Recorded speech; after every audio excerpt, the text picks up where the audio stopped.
Hi, welcome to DI solutions. Zoho CRM ൽ new deal എങ്ങനെയാണ് create ചെയ്യുന്നതെന്ന് നോക്കാം. അതിനായി CRM ഓപ്പൺ ചെയ്ത് അതിൽ ഡീൽസ് മൊഡ്യൂളിൽ ക്ലിക്ക് ചെയ്യുക. ഡീൽസ് മൊഡ്യൂൾ ഇവിടെ ഓപ്പൺ ആയി വന്നിട്ടുണ്ട്.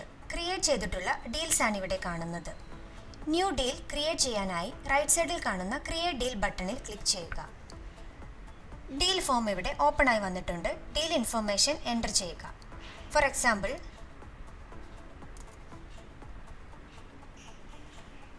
ഡീൽ നെയിം എൻ്റർ ചെയ്തതിന് ശേഷം ഈ ഡീലുമായി റിലേറ്റഡ് ആയിട്ടുള്ള account name and contact name enter ചെയ്യുക.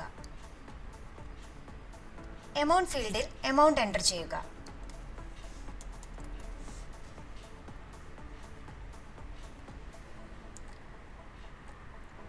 സ്റ്റേജ് ഫീൽഡിൽ ഈ ഡീലിൻ്റെ കറൻറ്റ് സ്റ്റേജ് ആണ് എൻ്റർ ചെയ്യേണ്ടത്. ഡീറ്റെയിൽസ് എൻ്റർ ചെയ്തതിന് ശേഷം സേവ് ക്ലിക്ക് ചെയ്യുക. ഇപ്പോൾ ക്രിയേറ്റ് ചെയ്തിട്ടുള്ള ഡീൽ ഇവിടെ ഡീൽസ് മൊഡ്യൂളിൽ ആഡ് ആയി വന്നിട്ടുണ്ട്. Thank you.